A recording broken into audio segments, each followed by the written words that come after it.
Hello everyone, my name is Erin Johnson. I'm your host today. This is Whitman Think Tank Television, and today we have for a guest Marie, who is going to talk to us today about genealogy. First of all, Marie, can you tell us your connection to Whitman? Yes, I was born here in Whitman, Massachusetts. I lived my first 3 years of my life here. Actually, we started off on South Ave. I don't know what the street number was, but we've South Ave, Whitman, Massachusetts, and on Court Street.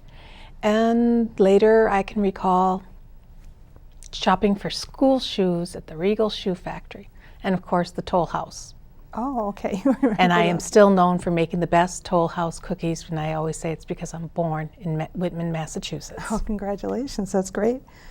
Okay, so now in terms of genealogy, I have a certain perception about it, and maybe other people do, that it's companies who take a little bit of your DNA and then research your heritage based on that. But I really don't know what genealogy means. Can you tell us what exactly it is? Well, you identified one piece of genealogy, the puzzle of genealogy, which is DNA, and that's probably the most recent addition to genealogy work, and obviously one that gets a lot of television and advertising. Genealogy is actually the study of tracing lines of descent, and usually people are interested in their own. Sometimes people are more interested in other people's, maybe a famous person or somebody that they think they may be connected to. The DNA gives us some additional information that it helps you to connect up with living people, obviously, who are descended from the same ancestors you are. And oftentimes then you can share information. You have information that they need, they have information that you need. You put it together and you get a more complete picture of what your family history or your family tree is. But it's just one piece of the puzzle of genealogy, but it is a very interesting piece. Okay. Now, if someone says they want you to do research on their background, where do you start? I start with the information that they have, and this we commonly refer to as family lore. It may or may not be correct, but it is a starting point. People generally know their grandparents' names, where the grandparents came from, where they lived, so that helps to narrow it down. Oftentimes they may know that they have a connection to a famous person, or they've been led to believe that they have a connection, but they don't know what that connection is. If you're a direct descendant, you usually know you're a direct descendant of someone. But if it's, maybe it's your 12th grade uncle, you may not know that. So they have that information that they want to find out more about. And it may, like any research, you start off with a research question, a hypothesis, and you may or may not prove that. But that's the research, is that you're going to either find out, yes, you really are related to Paul Revere, or descended from Paul Revere, or no, you're not descended from Paul Revere, but you have, other ancestors who contributed perhaps in other ways than he did. We all know the ride of Paul Revere, but other people contributed in the revolution. Right. And they have descendants who are interested in them. Okay, so once you talked about family lore, how do you go about researching? You said there's some documentation involved. How do you go about researching that? There's a lot of documentation. With any research, you have to verify every step of the way. How you did it, why you did it, and what the results were. So if I'm looking for your great-grandmother and perhaps you've been able to supply her name, there's probably undoubtedly other people of the same name, probably even born the same year or even the same day. Right. So it's going about verifying where she lived. And this is by learning other things about her, her parents, her siblings, who she married, where they lived, who their children were, and then you can identify that family unit, and you can then get documentation. People have different levels of what they want for documentation. Sometimes people just simply want a pedigree chart or a family tree that basically is something that can be framed, put on the wall, and you can say, well, here are the grandparents, here are the great-grandparents, the great-great, and that's great. If that's what they want, all they want, then that's all they want. Other people want to know when the great-grandparents married, when their children were born, where they were living, what they were doing for occupations. And that is all information that can be obtained, particularly since so much now has been indexed and put into databases online. Makes it much easier to search. But if you want that actual paper documentation, and you may need that if you're looking to join a lineage society such as the Mayflower Society or the Daughters of the American Revolution, you need that paper documentation that shows from each generation how you are connected to that ancestor that is pertinent to that lineage society. So you need that paper documentation, and of course you get them from other repositories where they're currently stored. If you wanted your birth certificate, you could get it from the town hall of the town you were born in. Then you would need to go then to your parents and your grandparents. And these will be stored, as we get further and further back. They're not going to necessarily be in the town that the person was born in, but they're going to be stored in state archives or in church archives. And these are all repositories that you can find sometimes online, or certainly by making a general inquiry, even if it was to the town that your great-grandmother was born in, knowing that most likely the record is no longer there, they would be able to direct you to where that record is kept. And you could then get either a certified or a non-certified copy. And depending on what you're using it for will depend whether you want it certified or non-certified. I mean, if you're using it for any legal purposes, then you would want a certified copy, obviously. So. Okay, and it must be interesting to find out all the different places people come from.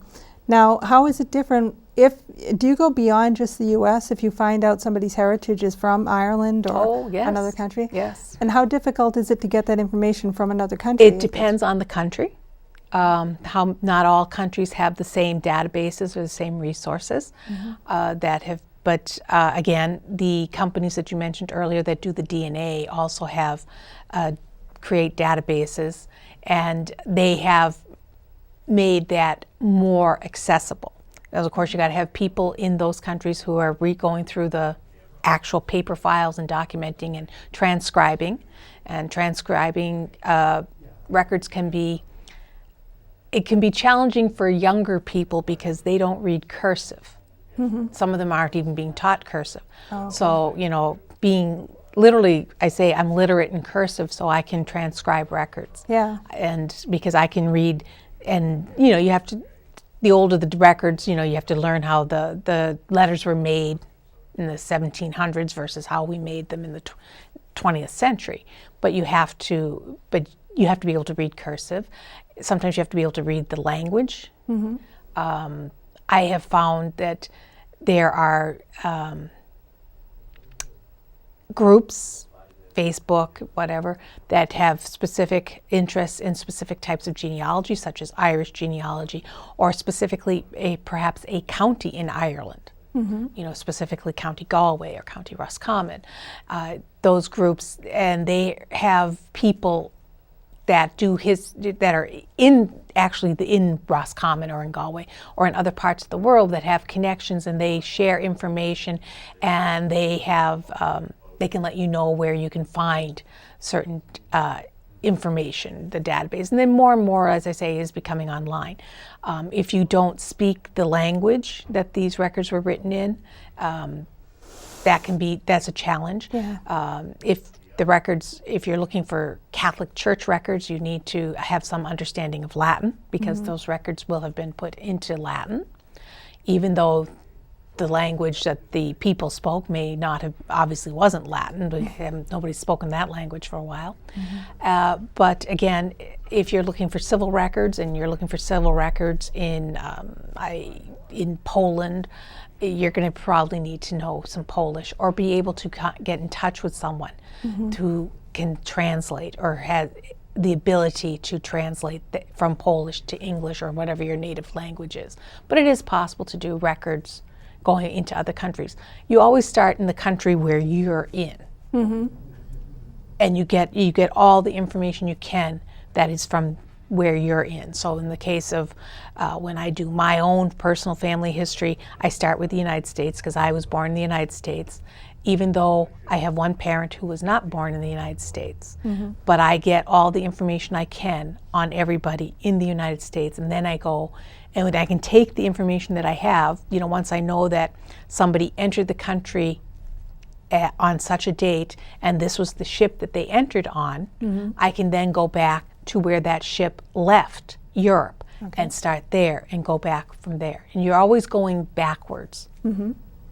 So I guess the really special thing is that not only do you find out your own heritage, but you also find out who you're connected with, sometimes all over the world sometimes. Oh, yes. It sounds. So you could actually, even in this day, start to make connections with living people. Oh, and we frequently do connect up with living, because as you're doing research and there's more, you're not the only person looking for that data. These services such as Ancestry, 23andMe, MyHeritage, others, they have a service within them which is like you can message someone. Oh, okay. And you sit there and say, gee, that's interesting. We appear to have some of the same ancestors. You have some data that I don't have. And if it's me, someone like me, you're going to want to know how was that data verified? How do you know that, George Henry married Mary Elizabeth on this date? Do you have the marriage certificate, or do you have a family Bible or something that has this information in it? You want to find out how. I will always want to find out how it's verified, because that's my standard of proof. If I've got a primary source that this person was married this date, then that's what I want. Short of that, then I want some really credible secondary sources. And sometimes I have to create a proof argument that, I can't find a primary source. I've got some secondary sources that are very strong, but it's not, I basically have to give an argument like you would hear an attorney giving, saying, or somebody else saying, that, where I feel that I have enough evidence to say, yes, this is correct. Okay. And that later generations may dispute that because they may have been able to come up with better, other records will become available and they'll be able to say, I can understand where, we've got this record that disproves that. Or we have the record that actually supports that argument was correct. But a proof argument is often needed because you're not going to be able to find that definitive record that this is definitely your great-great-grandfather who's entering the country at this time. But you have the proof that, or if I have in one line that I'm researching for myself, that I have DNA proof that I'm connected to these peoples who descend. We all seem to descend from the same common ancestor.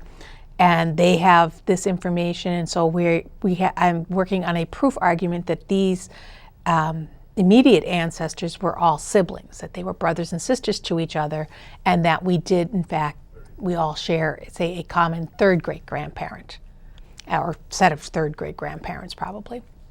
And I can see when they came into the country and they're traveling together. And you look to see where people are traveling with, who else has the same last name, or who they're traveling with, that okay, this is the same family unit. Okay. And, it's interesting. I know Ellis Island, which it closed in 1954, which isn't that long ago, but a lot of us are descended in some way from people who are at Ellis Island. So what are their records like? Are they good records from that time? They are. They have Ellis 1800s, Island and before Ellis Island, Castle Garden Island. That also that was a place of entry, port of entry into the United States, where immigrants would go and be processed coming in to the country. They do have good records. You can look them up. Many of them are online. A common myth that people have is that people's names were changed when they entered the country. That isn't what happened. You come into Ellis Island, and what they did when you came in, you're coming in on a ship. They had the ship's manifest, which the crew gives them, Okay. and they're comparing what has been written there. So they're copying what was put down on when you embarked Okay. on your voyage.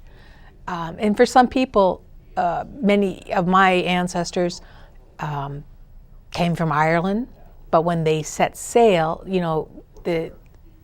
they may have left Ireland, say, at a cove in County Cork, but then they went to Liverpool in England, and more people boarded the ship. Okay. And so Liverpool will be where the official records state. Okay. And then it comes to the United States, and they come in and they copy.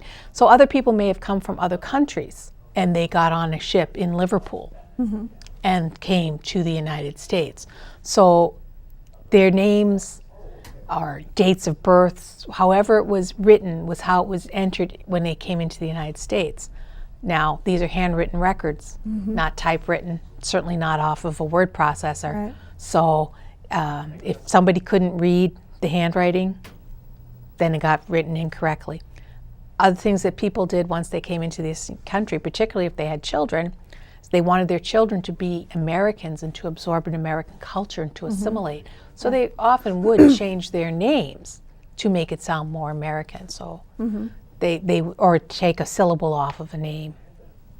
That's really interesting. So from a different perspective, I know you're a nurse practitioner too, and what do people find out, or what can they find out about their ancestry in terms of health? Well, I have a natural interest, obviously, in causes of death. If I can find out the cause of death, no matter how far back, I always find that interesting, and that's, kind of an occupational hazard. You can certainly find out that, what is listed on the death certificates of your ancestors. I mean, depending on how far back and where they were, it could be that the cause of death was a visitation from God. That has been listed on as a cause of death. Okay. Or it could be very specific, as certainly you would get in more, certainly if somebody passed away now, you have a very specific cause of death written on their death certificate. That can certainly give you some inclination towards what your risk factors may be. The companies that do DNA, many of them do offer some medical risk analysis as well, to say perhaps you have a predisposition to heart disease or to diabetes. None of that should be taken and as, that's definitely what it is. Right. That should always be information that you take to your healthcare provider. Let them do a proper examination of you and also get a proper history of your family history, medical history, your personal medical history. Then they can determine if you need specific diagnostic tests done that will identify your risk, and then they will develop a plan to manage that risk. The other thing is that you have to remember when these, now obviously, how do we interpret what was a visitation from God as a cause of death? I would say it was natural causes. They probably, were elderly, died in their sleep. That would be my guess as to what that meant. Yeah. But you have to remember too, say in the case of my family, many of them left Ireland as a result of the famine. These were malnourished people. Malnourished people are predisposed to a lot of health problems, and it takes generations for that to correct. So, if you see that you have, oh my gosh, look at all these ancestors that died of heart disease, I must be at great risk. Not necessarily. You're not living their life. You have hopefully a much better diet and healthier lifestyle than many of them had. So again, you would talk to your healthcare provider to determine your risk. Okay, that's another interesting aspect. What about, do you find a lot of information or learn a lot about places as well as people? Yes. There is an island off the west coast of County Cork that I feel that virtually everybody on that island is some degree of cousin to me. And you can certainly learn about places and where people lived, that often people in the process of doing their own genealogy maybe perhaps do learn because they have a lot of ancestors who come from a specific place, so they learn about the history of that place. Or they may even go on to specifically a house.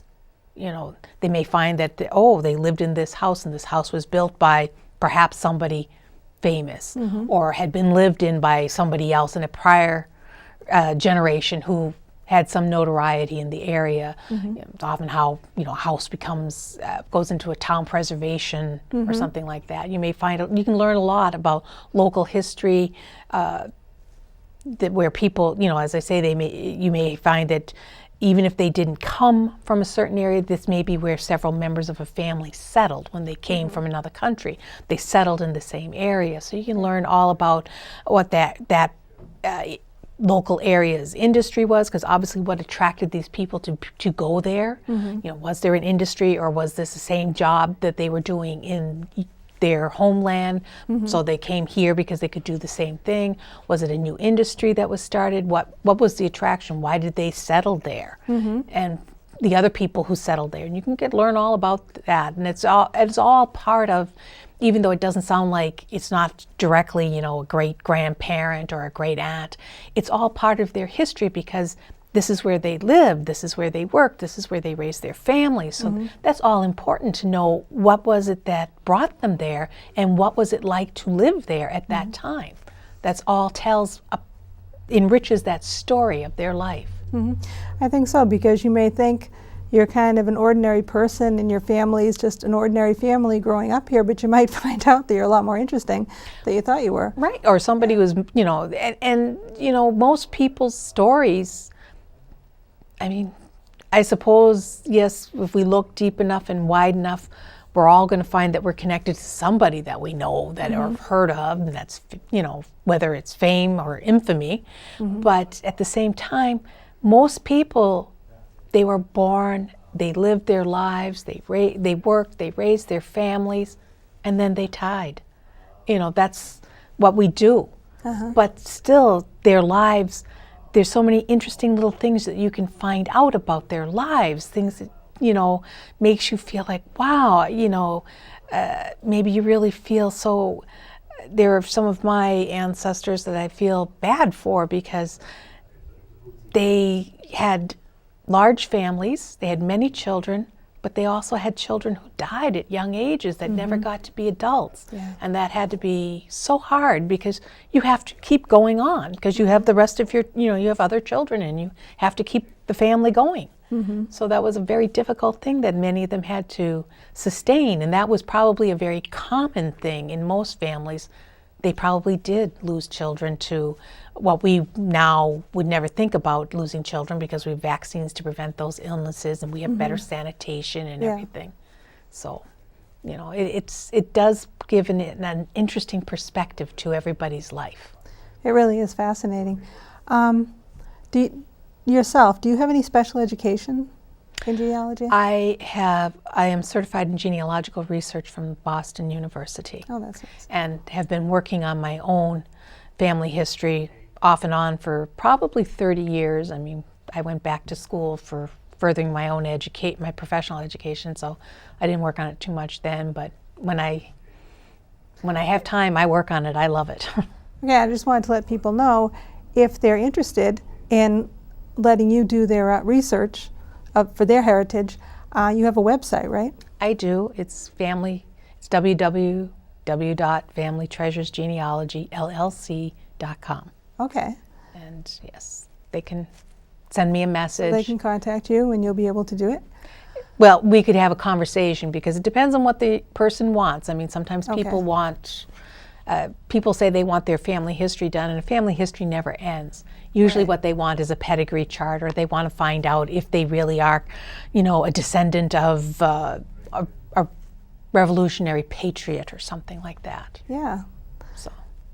Well, I really learned a lot today, and I hope other people do, and I hope they contact you, because I think people can really enrich their perspective of who they are. Oh, absolutely. If you know like who your ancestors were in their past, you definitely know a lot about yourself then. It's very important to know that. Okay, well, thank you very much, Marie. It's been a pleasure having you. And thank all of you for watching us again today on Whitman Think Tank Television. Goodbye.